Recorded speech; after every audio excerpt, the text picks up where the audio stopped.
Monggo sarang-sarang kita wonten adicara Cahaya Pagi dan Chandra tidak sendirian. Chandra akan bersama dengan narasumber yang akan siap membahas topik keislaman caning supaya awak dhewe iki iso nambah ilmu keislaman kita, menambah iman Islam kita insyaallah caning nggih.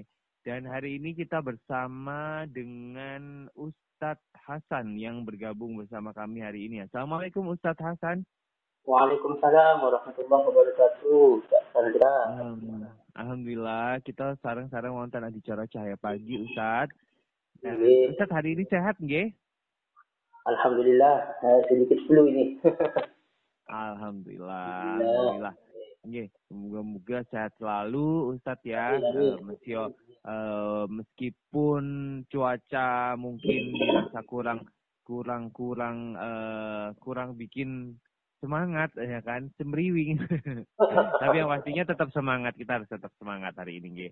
Ustadz, hari ini kita akan membahas topik seputar persiapan bekal sebelum mati. Nah, niki apa aja sih Ustadz bekal-bekal niki yang harus kita persiapkan sebelum mati gitu nggih. Karena kan ibadah-ibadah kan banyak ya, tapi mungkin yang perlu sekali kita jadikan bekal itu apa sih Ustadz sebenarnya? Monggo Ustadz menyampaikan mukadimahnya dulu seputar topik kita hari ini, persiapan bekal sebelum mati. Monggo Ustadz. Baik, terima kasih Kak Chandra. Assalamualaikum warahmatullahi wabarakatuh. Alhamdulillahilladzi khalaqal mauta wal hayata liyabluwakum ayyukum ahsanu amala. Asyhadu an la ilaha illallah wahdahu la syarika lah. وأشهد أن سيدنا محمدا عبده ورسوله اللهم صل وسلم على سيدنا محمد الفاتح لما أغلق والخاتم لما سبق ناصر الحق بالحق والهادي إلى صراطك المستقيم وعلى آله وصحبه حق قدره ومقداره العظيم أما بعد رب اشرح لي صدري ويسر لي أمري wahlul 'uqdatam min lisani yafqahu qawli. Cak dan Ning, pendengar setia Pro 4 RRI Surabaya. Alhamdulillah, puji syukur kita harus panjatkan kehadirat Allah Subhanahu wa taala karena sampai hari ini, sampai pagi ini kita masih diberikan umur yang panjang, masih diberikan kekuatan iman, masih diberikan kekuatan Islam, sehingga kita bisa bangun di pagi hari ini dalam kondisi yang sehat, bisa melaksanakan ibadah, sholat subuh, dan bisa thalabul ilmi. Mudah-mudahan apa saja yang kita lakukan sejak bangun tidur hingga saat ini, senantiasa dicatat oleh Allah sebagai amal kebaikan yang bernilai ibadah. Amin. Amin ya Rabbal Alamin. Salawat dan salam semoga tetap tercurahkan pada junjungan kita Nabi Muhammad sallallahu alaihi wasallam. Yang berkat bimbingan beliau kita semua bisa mengenal Islam dengan sempurna. Mudah-mudahan kita kelak termasuk pengikut beliau yang akan masuk ke surganya bersama-sama beliau. Amin amin ya rabbal alamin. Kak dan Ning, sahabat budaya, pendengar setia RRI Pro 4 Surabaya yang dirahmati oleh Allah Subhanahu wa taala. Waktu ini terus berputar. Tak terasa hari demi hari berganti menjadi minggu. Minggu berganti menjadi bulan. Bulan berganti menjadi tahun. Tahun demi tahun berlalu menjadi abad. Hingga tiba suatu saat nanti pasti ajal kita akan sampai. Pasti kematian itu akan sampai kepada kita semua. Karena sejatinya kullu nafsin dha'iqatul maut. Sesungguhnya setiap yang bernyawa, setiap yang hidup pasti akan mengalami yang namanya kematian. Oleh karena itulah Cak dan Ning yang dirahmati oleh Allah Subhanahu wa taala. Karena kita itu ajal kita itu sudah ditentukan oleh Allah Subhanahu wa taala.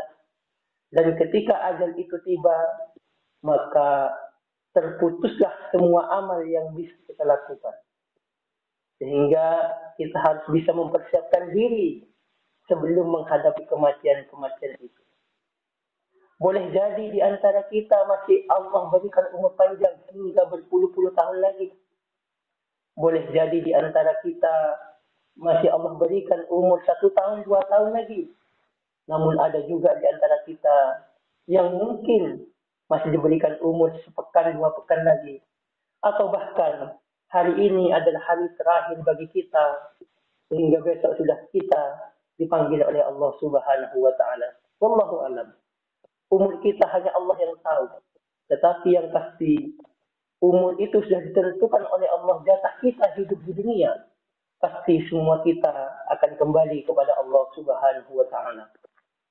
فَإِذَا جَاءَ أَجَلُهُمْ لَا يَسْتَأْخِرُونَ سَاعَةً وَلَا يَسْتَقْدِمُونَ. Apabila ajal itu telah sampai kepada waktunya, maka tidak bisa dimajukan dan tidak bisa pula dimundurkan, walaupun hanya waktu yang sesaat.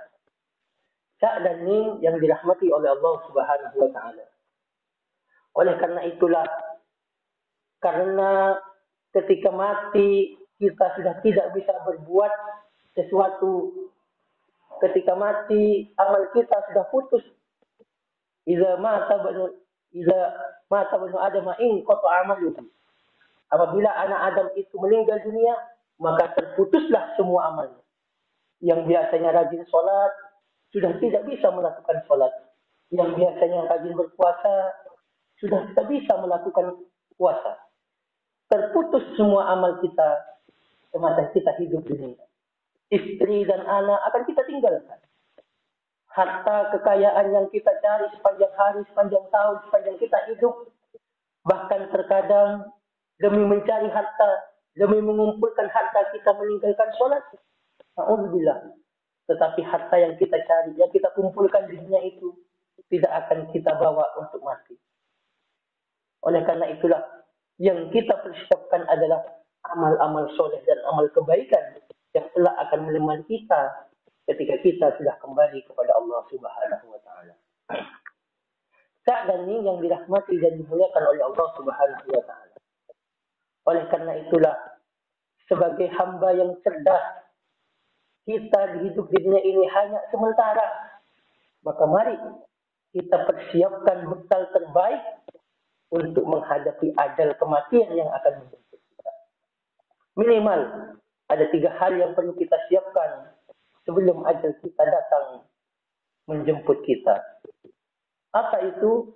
Dan ini yang dirahmati dan dimuliakan oleh Allah Subhanahu wa Ta'ala. Yang pertama, kita harus punya yang namanya amalan andalan. Apa itu amalan andalan?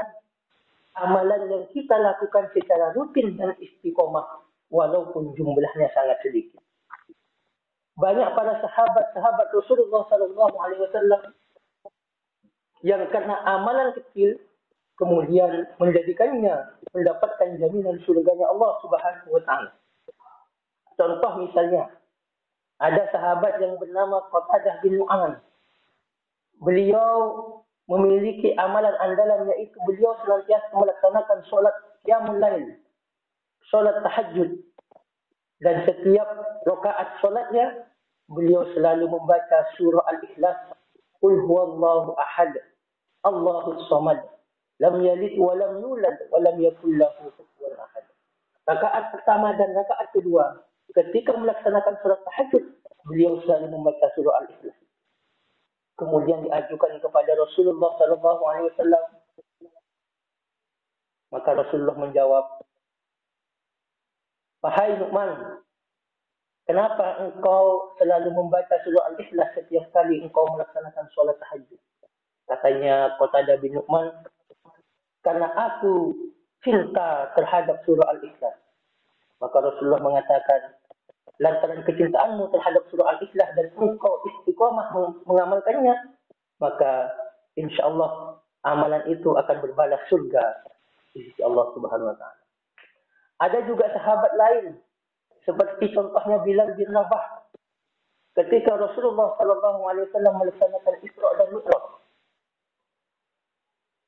saat melaksanakan Isra dan Mi'raj itu, Rasulullah mendengar langkah kaki atau suara sandalnya Bilal bin Rabah di surga. Kemudian kembalinya dari Isra dan Mi'raj, beliau bertanya kepada sahabat Bilal, "Wahai sahabat Bilal, apa amalan yang engkau lakukan sehingga suara sandalmu saja sudah terdengar di surga Allah Subhanahu wa taala?" Kata sahabat Bilal, "Aku sama seperti sahabat-sahabat yang lainnya, tidak memiliki amalan khusus, tetapi setiap kali saya berwudu, setiap kali saya batal wudu, kemudian saya menjaga wudu saya. Dan selepas berwudu, saya senantiasa melaksanakan sholat sunat 2 rakaat, sholat sunat setelah wudu. Amalan itulah yang kemudian menghantarkan Bilal bisa menuju surganya Allah Subhanahu wa taala." Tak dan yang dirahmati dan dimuliakan oleh Allah Subhanahu wa taala. Intinya yang pertama adalah bahwa kita sebagai hamba Allah minimal memiliki amalan sebisa kita, amalan yang bisa kita andalkan di hadapan Allah Subhanahu wa taala. Apa macamnya? Boleh. Misalnya kita setiap hari istiqomah membaca sholawat 100 kali, atau kita membaca istighfar 100 kali setiap hari, atau kita memiliki amalan sedekah subuh misalnya. Yang penting itu rutin kita lakukan, itu akan menjadi amalan andalan yang bisa kita siapkan untuk menghadapi kematian kelak. Banyak sekarang yang bisa kita lakukan dengan amalan-amalan yang ringan, tetapi itu sungguh sangat dicintai oleh Allah Subhanahu wa taala dan sangat istiqomah kita laksanakan. Habbul a'mali ila Allah adawamuha wa inqallah. Sesungguhnya amalan yang paling dicintai oleh Allah adalah amalan yang rutin kita lakukan, amalan yang istiqomah kita lakukan, meskipun itu sedikit. Misalnya, kita setiap hari membaca Al-Quran satu halaman, setiap hari kita rutin lakukan. Itu lebih baik dibandingkan kita membaca Al-Quran 1 juz atau 1 kali khatam, kemudian selama setahun kita tidak membaca Al-Quran. Sungguhnya yang paling dicintai oleh Allah adalah amalan yang rutin kita lakukan, walaupun itu jumlahnya sangat sedikit. Tak dan ini pendengar setia Pro 4 RRI Surabaya yang dirahmati dan dimuliakan oleh Allah Subhanahu wa taala. Itu yang pertama, kita harus mempunyai amalan andalan. Lalu persiapan kita yang kedua adalah kita harus memiliki yang namanya amal jariyah. Amal jariyah itu adalah amal yang kita lakukan ketika hidup dan pahalanya terus mengalir walaupun kita sudah meninggal dunia. Sebagaimana yang disabdakan oleh Rasulullah, "Idza mata banu Adam in qata amaluhu illa min salati." Sesungguhnya apabila anak Adam itu meninggal dunia, maka terputuslah semua amalnya kecuali 3. 3 inilah yang masuk kategori amal jariyah. Apa itu? Yang pertama, shadaqatul jariyah. Sedekah jariyah. Apa itu sedekah jariyah? Yaitu sedekah yang kita keluarkan misalnya untuk pembangunan masjid, untuk mengairi sumur, untuk wakaf Al-Quran. Selama sedekah yang kita keluarkan itu berfungsi dan dimanfaatkan oleh orang banyak, maka setelah kita meninggal dunia, selama masjid misalnya masih digunakan untuk sholat, maka pahalanya akan terus mengalir walaupun kita yang bersedekah itu sudah meninggal dunia. Lalu yang kedua, yang kaitannya termasuk amal jariyah adalah ilmu yuntafa'u bih, yaitu ilmu yang bermanfaat. Misalnya kita mengajarkan kebaikan kepada seseorang, mengajarkan ilmu kepada seseorang, kemudian murid kita itu mengajarkan kepada murid-muridnya, mengajarkan kepada orang lain tentang kebaikan atau ilmu yang kita sampaikan. Maka selama kebaikan itu terus diajarkan dan dilaksanakan oleh murid-murid kita, maka bisa jadi kita akan terus mendapatkan pahala kebaikan walaupun kita yang mengajarkan sudah meninggal dunia. Lalu yang ketiga, yang termasuk amal jariyah yang akan terus mengalir pahalanya yaitu waladun salihun yad'u. Anak yang soleh yang senantiasa mendoakan kedua orang tuanya. Ini sangat berat tantangannya. Kenapa? Karena tantangan anak-anak zaman sekarang luar biasa. Oleh karena itulah kita sebagai orang tua harus bisa dan mampu mendidik anak-anak kita agar kelak ketika kita meninggal dunia, anak-anak kita senantiasa berbakti kepada kita yaitu dengan cara mendoakan kita. Karena doa anak yang soleh senantiasa memberikan pahala kepada orang tuanya, walaupun orang tuanya sudah meninggal dunia. Sa'dani, sahabat budaya pendengar setia RRI Group 4 Surabaya yang dirahmati dan dimuliakan oleh Allah Subhanahu wa taala. Lalu yang ketiga yang bisa kita siapkan sebelum kita menghadapi ajal kita, yaitu kita harus berdoa, memperbanyak zikir, berdoa kepada Allah Subhanahu wa taala agar kelak ketika Allah memanggil kita, kita dipanggil dalam keadaan husnul khatimah. Allahumma khtim lana bil iman, Allahumma khtim lana bil Islam, Allahumma khtim lana bi husnil khatimah. Kita senantiasa berdoa, memohon kepada Allah Subhanahu wa taala agar ketika ajal kita tiba, maka kita diwafatkan oleh Allah dalam keadaan husnul khatimah. Wafatnya kita biasanya sesuai dengan kondisi dan kebiasaan kita.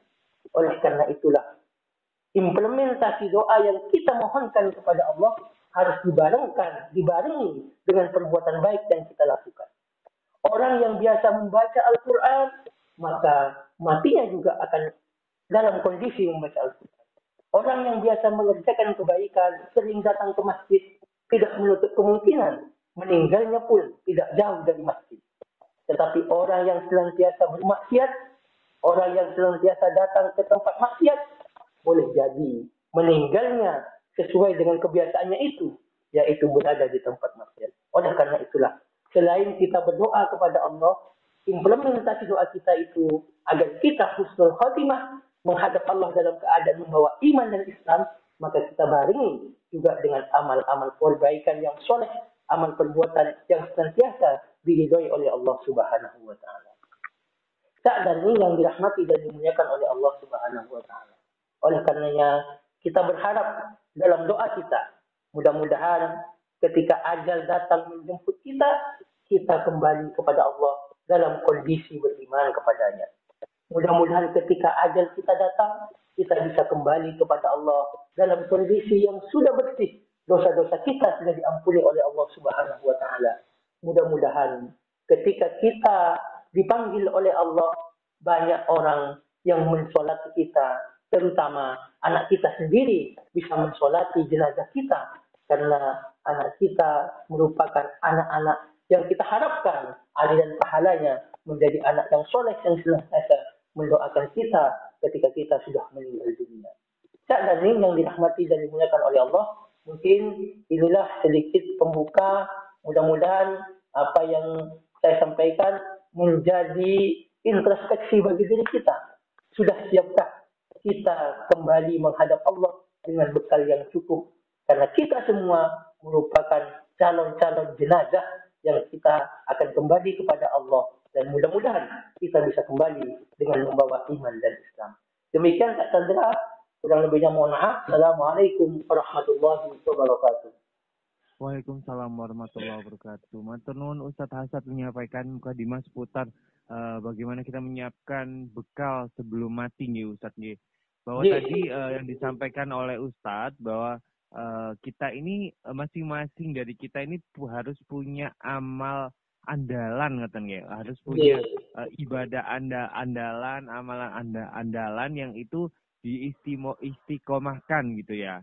Tapi memang betul Ustadz, karena kan kalau misalnya seseorang disampaikan misalnya, kon lak nyiapno mati kudu A, misalnya A ini katakanlah harus sholat malam biar kamu masuk surga. Nah orang kan ada yang kerjanya ini malam ya kan Ustadz ya, dan mungkin tidak bisa melakukan sholat malam. Akhirnya itu ketika diomong ngono akhirnya putus asa. Waduh aku lah gak iso ngamalno ibadah iku lah, akhirnya jadi kendor gitu ya.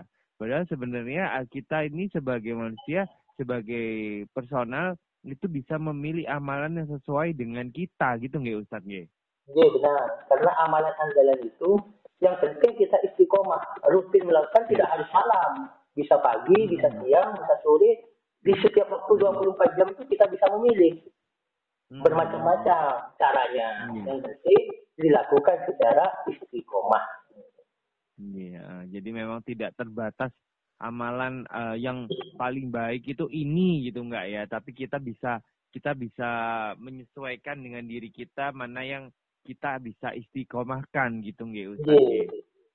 Dan amalan yang tidak terputus itu adalah amalan jariah yang tadi Ustaz sampaikan nggih Ustaz nggih. Amal jariah yang bisa iya, itu yang mungkin jadi apa ya? Mungkin yang akan memberatkan amalan kita ketika di hari akhir nanti. Kadang kita nggak sadar mungkin amal dulu yang pernah kita keluarkan ini menjadi jariah dan beranak pinak ibaratnya hitungannya ngoten nggih Ustaz nggih. Nggih, benar. Tetapi jangan salah juga. Nggih. Tetapi jangan salah juga, Chandra, selain amal jariah juga ada yang namanya dosa jariah. Jadi kalau kita melakukan perbuatan maksiat dan itu mengajarkan kepada orang lain maksiat tersebut, orang lain mengikuti perbuatan buruk yang kita contohkan, maka itu juga bagian daripada dosa jariah yang akan mengalirkan dosa juga kepada diri kita. Iya. Jadi kalau mempersiapkan mati itu yang baik-baik aja, ojo sampai bikin dosa yang itu malah jadi dosa jariah untuk diri kita nggih Ustaz. Sangat merugi lah ibaratnya nggih. Nah, itu harus perlu hati-hati kita Caning, soalnya apa kadang kita tidak sadar melakukan dosa jariah yang akhirnya itu bisa membuat amalan kita ini berkurang ngoten nggih. Timbangane ngoten. Baik, Ustaz, kita akan mengundang Cak Ning untuk bergabung melalui WA di 089602 111968. Monggo Cak Ning kalau mau bergabung silahkan nggih. Ini ada dari yang udah gabungan nih Ustaz. Kita bacakan nggih. Nggih, monggo Cak Chandra. Nggih, baik sebentar. Saya baca dulu. Oke. Assalamualaikum Ustaz. Waalaikumsalam warahmatullahi wabarakatuh. Saya Ibu Mami mau bertanya Ustaz. Ustaz, apa yang menjadi bekal agar kita tidak takut menghadapi kematian, Ustaz? Nah, ini mungkin kalau orang kan ada takut-takut mati. Aduh, aku gak mau mati, apa ya? Akhirnya takut mati gitu ya. Untuk yang tidak supaya kita nggak takut mati itu gimana nih Ustaz, pertanyaannya Bu Mami? Baik, terima kasih kepada Bu Mami. Dari mana ini Bu Mami ini? Ibu Mami, nggak bilang dari mana. Baik, jadi kita selaku hamba Allah itu takut dan tidak takut pasti akan mati. Kullu nafsin dha'iqatul maut. Jadi walaupun kita berlari kemanapun, pasti ajal itu akan menghampiri kita. Supaya kita tidak takut, maka kita harus punya bekal. Nah, itu tadi. Kalau kita sudah punya bekal yang cukup, insya Allah kita akan siap. Ibaratnya kita mau tamasya gitu. Kita mau tur ke Singapura. Kita kan harus tahu dulu Singapura ini seperti apa. Kalau saya mau ke Singapura, itu bekal apa yang harus kita siapkan? Kita lihat dulu. Kan begitu. Ketika kita sudah siap bekalnya, sudah siap semuanya, baru kita akan menuju ke Singapura itu akan bisa tenang. Nah, sama juga dengan kematian itu. Kematian itu adalah tujuan kita. Di dunia ini kan kita sementara, hanya singgah. Tujuan kita nanti akan ke alam akhirat. Supaya kita tidak takut, makanya kita harus mempersiapkan diri. Salah satunya kita harus memperbanyak amal soleh itu. Kan gitu. Nah, amal-amal soleh itu bisa kita dapatkan dari berbagai cara. Tadi misalnya dengan memperbanyak sedekah. Yang kedua bisa memperbanyak membaca Al-Quran. Itu bisa menjadi amalan-amalan kita yang kita siapkan supaya kita bisa menghadapi kematian itu dengan tenang, tidak dengan rasa takut. Yang kedua bisa kita tambahkan, kita bisa sering-sering melakukan ziarah kubur. Ziarah kubur itu untuk mengingatkan kita kepada kematian. Orang yang senantiasa ingat kepada kematian, maka dia akan, kalau ada rasa takut, maka dia akan takut untuk melaksanakan maksiat. Jadi orang yang senantiasa ingat akan kematian, dia memiliki rasa takut akan mati itu, maka dia akan mengontrol dirinya untuk melaksanakan maksiat. Sehingga dia akan senantiasa berada dalam koridornya Allah. untuk mengingatkan ke dirinya, kalau saya akan mati juga, maka dia akan senantiasa melaksanakan kebaikan dan menghindari perbuatan maksiat. Gitu. Jadi mungkin itu sementara yang lainnya ya banyak yang bisa kita lakukan, bisa dengan membantu pembangunan masjid, itu kan bagian daripada bekal kita. Tapi kalau untuk supaya kita tidak takut menghadap kematian, yaitu memperbanyak membaca Al-Quran, sodako, sering ziarah kubur, memperbanyak istighfar, mohon ampun kepada Allah. Karena kita ini manusia tidak luput dari salah dan dosa. Nah, setiap kita melakukan sesuatu, perbanyaklah istighfar. Mudah-mudahan dengan istighfar itu, dosa-dosa kecil itu akan dihapuskan oleh Allah sehingga hati kita ini menjadi tenang. Ketika bekal itu sudah cukup, kita menghadap Allah, insya Allah akan menghadap dengan tenang pula. Mungkin itu, Kak Chandra. Baik. Jadi sama, memang benar ya yang disampaikan dengan Ustadz itu, bahwa ketika kita mau tamasya, ketika kita tidak tahu medannya, kita pasti takut kesasar nih Ustadz G. Iya, benar. Soalnya ning luar negeri awak dewi kayak Chandra nih katakanlah nih ada job-joban yang Gresik. Mas yo dikei peta lah gak ngerti gambarane. Chandra takut ke sana. Soalnya aku gak ngerti dalane blas ning kono padahal mek ning Gresik tok lho. Ya kan? Jadi iki kok lak nyasar ya opo? Lak bengi-bengi apa maneh kok gak nyusuk apa? Nyasar-nyasar ning sawah-sawah gitu loh Ustaz ya. Jadi emang gitu ya. Nah iya, Mas yo gawe maps engko wedi disasarno ngoten nggih. Kayak gitu. Jadi memang kita sendiri yang harus bawa bekal. Iya, harus kita tahu mana tujuan kita. Tujuan kita adalah akhirat, tujuan kita adalah yaitu tadi bahwa kita mau menuju kemana nih? Mau masuk ke surga apa neraka? Nah kan gitu Ustaz. Baik Ustadz, kita akan menantikan pertanyaan dari Cak Ning yang lain, tapi kita dengarkan lagu dulu, boleh Ustadz? Iya, monggo, Chandra. Baik, ini juga ada yang gabungan dari Abi Hadi, nanti Chandra akan bacakan, tapi kita dengar lagu dulu. Kali ini masih bersama dengan Ustadz Hasan di Cahaya Pagi. Kita masih bersama dengan Ustadz Hasan pada pagi hari ini. Ustadz Hasan masih bersama kami, nggih? Nggih, masih. Baik, kita akan lanjutkan lagi nggih Ustadz seputar topik kita hari ini, yaitu menyiapkan bekal sebelum mati. Nah, dan ini sudah ada beberapa pertanyaan yang sudah masuk lagi nih Ustadz, kita bacakan nggih. Nggih, monggo Nggih, niki saking Abi Hadi di Ampel Ustadz. Assalamualaikum warahmatullahi wabarakatuh Ustadz Hasan dan Anda Chandra yang dirahmati Allah. Waalaikumsalam warahmatullahi wabarakatuh. Pertanyaannya gini Ustaz.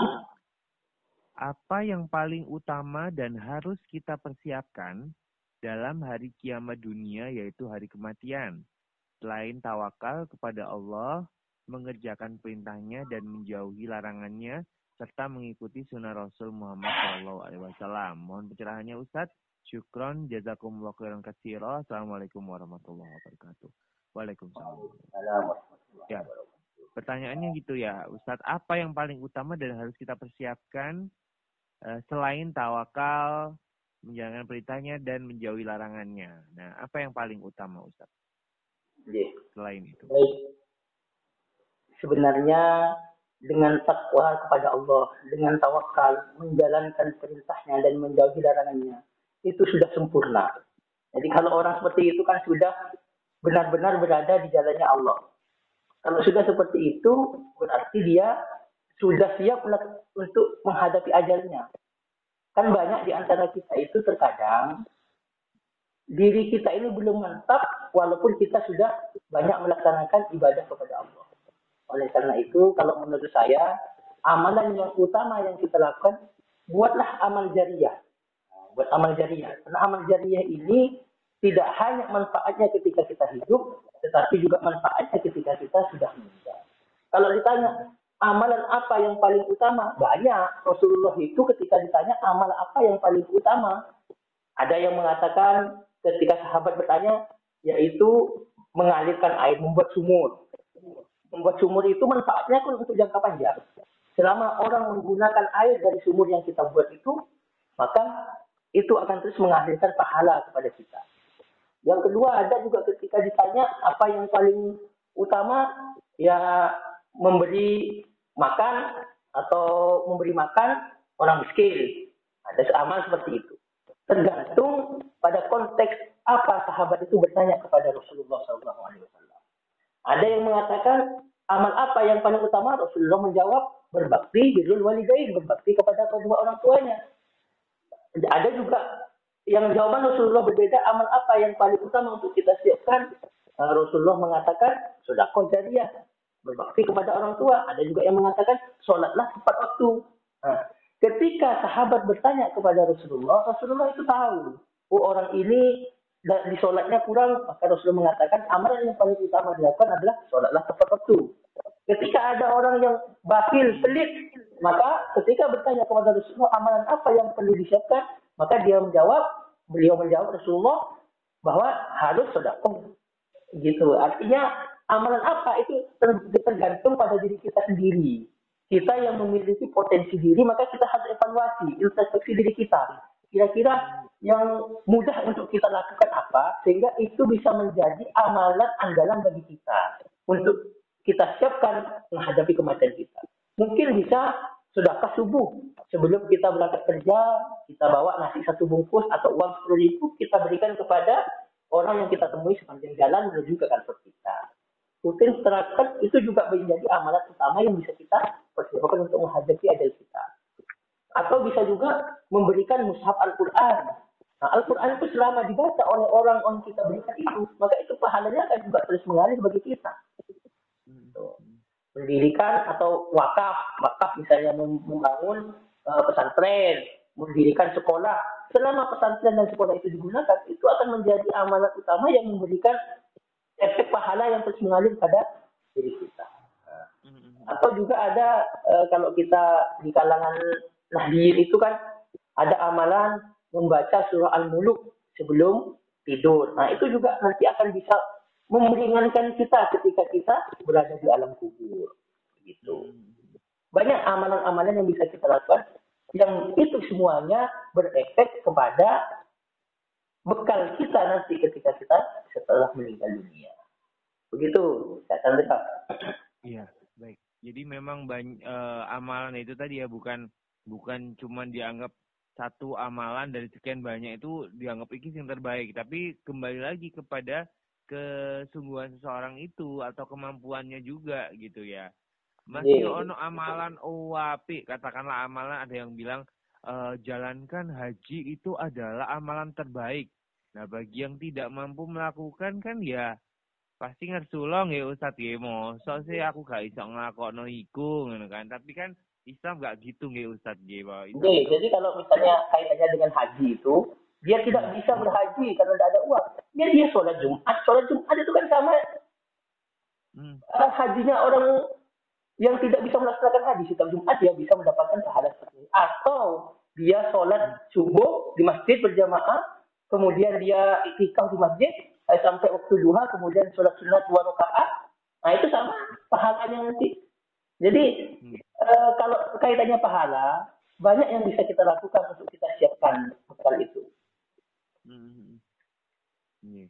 Jadi gitu ya.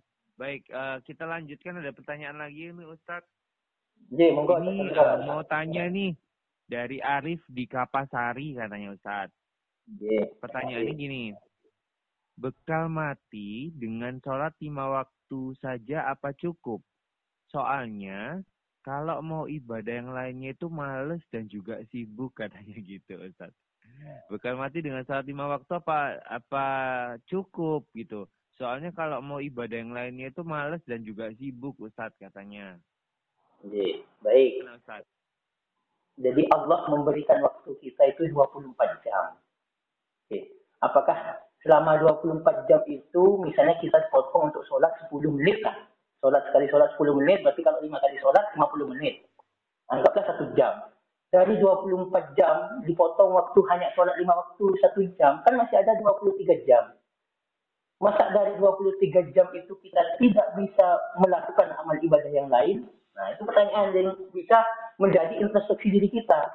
Kita kan melaksanakan amal itu tidak harus dengan gerakan, tidak harus datang ke suatu tempat, Bisa saja kita selesai sholat, tempatkanlah 5 menit untuk membaca Al-Quran. Atau ketika kita sibuk sedang berada di kantor misalnya, tangan kita bekerja, kaki kita berjalan, tapi mulut kita kan bisa berzikir kepada Allah. Misalnya sambil bekerja kita ucapkan sholawat, sallallahu alaihi Muhammad, sallallahu alaihi Muhammad, atau istighfar, astagfirullahaladzim. Dengan memperbanyak istighfar, dengan memperbanyak berzikir, itu juga bagian daripada persiapan kita untuk menghadapi kematian kita. Jadi dari waktu itu kita harus bisa bijak memanfaatkan waktu sehari 24 jam yang diberikan oleh Allah itu. Dengan sholat saja bisa, cuman sholat itu tidak terus-menerus amalnya. Ketika kita sudah meninggal, terputus itu kita tidak bisa menerima amal dari sholat lagi, pahala daripada sholat itu lagi. Ini kan yang kita siapkan adalah amalan yang kemudian amal yang kita lakukan itu tetap mengalirkan pahala walaupun kita sudah meninggal dunia. Ini yang lebih baik dibandingkan dengan amal-amal yang lain yang ketika kita sudah meninggal itu semuanya terputus tanpa memberikan efek pahala kepada si mayit. Begitu. Baik gitu. Jadi banyak yang bukan memang kita sibuk dan memang kadang kita disibukkan dengan duniawi ya, cuman pasti ada lah ya waktu sebelum kita tidur gitu Ustadz ya, mungkin berzikir atau mungkin ketika ketemu orang di jalan menyisihkan uang kita gitu kan, banyak hal ya Ustadz ya. Banyak hal yang bisa dilakukan. Ya tapi itu misalnya berangkat ke kantor pagi-pagi kita siapkan aja uang 5.000 kita berikan ke orang yang kita temui di jalan yang sekiranya memang itu membutuhkan. Bisa saja, tapi memang sholat itu ya tetap wajib dilakukan. Tapi amal yang lain jangan menutup diri untuk melakukan amal yang lain itu. Jadi emang sholat 5 waktu itu ada wajib. Jadi nggak cukup harus tetap dilakukan gitu Ustadz gitu. Tapi ya kita tunjang dengan amalan-amalan yang lain supaya kita siap diri agar timbangan amalan ibadah kita ini bisa mengantar semakin berat di hadapan Allah. Baik Ustadz, ada waktu untuk menarik kesimpulan dari perbincangan kita hari ini. Silakan Ustadz. Baik, Cak dan Ning, sahabat budaya, pendengar setia Pro 4 RRI Surabaya, bahwa kita semua ini adalah calon-calon jenazah yang pasti akan kembali kepada Allah Subhanahu wa Ta'ala. Waktunya kapan? Itu rahasia Allah. Kita tidak memperhitungkan masalah waktu, tetapi kita persiapkan diri sebaik mungkin agar bekal kita ketika ajal itu datang, bekal kita sudah cukup untuk menghadap Allah Subhanahu wa Ta'ala. Memperbanyak amal-amal soleh adalah bagian daripada bekal yang utama untuk kita kembali kepada Allah Subhanahu wa Ta'ala. Dan yang terpenting adalah membiasakan perilaku hidup kita dengan kebaikan, dengan amal soleh. Karena kematian seseorang itu disesuaikan dengan kebiasaan hidupnya sehari-hari. Kalau kebiasaan kita itu dalam koridor kebaikan, insya Allah kita akan mati dalam kondisi baik. Tetapi kalau kehidupan kita sehari-hari senantiasa bermaksiat kepada Allah, sering mendatangi tempat-tempat yang dianggap bermaksiat, maka boleh jadi kematian kita pun akan tidak jauh-jauh dari tempat maksiat tersebut. Oleh karena itulah kita harus senantiasa memantapkan diri kita bahwa sesungguhnya kita ini tinggal menunggu waktu agar kita pasti datang. Oleh karena itulah kita harus minimal memiliki amalan andalan, yaitu amalan yang rutin kita lakukan, amalan yang istiqomah kita lakukan, walaupun itu jumlahnya sedikit. Boleh dengan sedekah jariah, boleh dengan membaca Al-Quran, boleh dengan membaca istighfar setiap hari, atau salawat 100 kali setiap hari. Itu adalah amalan andalan yang bisa kita andalkan di hadapan Allah. Yang kedua, persiapan kita adalah harus memiliki amal jariah. Amal jariah yaitu 3 hal. Sedekah jariah, ilmu yang bermanfaat, kita ajarkan ilmu kepada anak cucu kita. Dan yang ketiga adalah anak yang soleh, yang senantiasa mendoakan kedua orang tuanya. Dan yang terakhir adalah kita harus senantiasa berdoa memohon ampun kepada Allah Subhanahu wa taala dan memohon kepada Allah agar kita diwafatkan dalam keadaan husnul khatimah. Kita membiasakan lisan kita berzikir kepada Allah dengan kalimat tauhid la ilaha illallah, la ilaha illallah, dengan memperbanyak zikir la ilaha illallah. Insyaallah ketika mati pun, ketika ajal tiba, kita akan mudah mengucapkan kalimat tauhid la ilaha illallah. Dan barang siapa yang meninggalnya dalam keadaan tauhid beriman kepada Allah dengan mengucapkan kalimat la ilaha illallah, dakhalal jannah, dijamin oleh Allah pasti akan memasuki surganya. Mudah-mudahan kita semua termasuk hamba-hamba Allah yang senantiasa menjaga diri, yang senantiasa memperbaiki diri, sehingga kelak ketika ajal itu tiba, kita mati kembali kepada Allah dalam keadaan husnul khatimah. Dan kelak kita dikumpulkan di surganya Allah bersama baginda Rasulullah SAW. Amin, amin ya rabbal alamin. Terima kasih Mas Chandra, terima kasih Cak Dani, sahabat budaya RRI Surabaya. Kurang lebihnya saya mohon maaf. Nun wal qalami wa ma yasturun. Wassalamualaikum warahmatullahi wabarakatuh. Waalaikumsalam warahmatullahi wabarakatuh. Matur nuwun Ustaz Hasan sudah menyampaikan topik kita hari ini tentang bekal sebelum mati. Insyaallah apa yang sudah disampaikan oleh Ustaz Hasan bisa bermanfaat bagi Caning Stoyo. Sing pasti ini Caning mugi-mugi menambah iman keislaman kita, menambah amal ibadah kita, dan mempersiapkan diri untuk menjelang atau ketika nanti kita mati sudah siap dan sudah punya banyak bekal. Ya wis Caning Chandra ya pamit saking acara Cahaya Pagi matur nuwun sangat dan nanti kita akan lanjutkan dengan acara yang lain. Wassalamualaikum warahmatullahi wabarakatuh.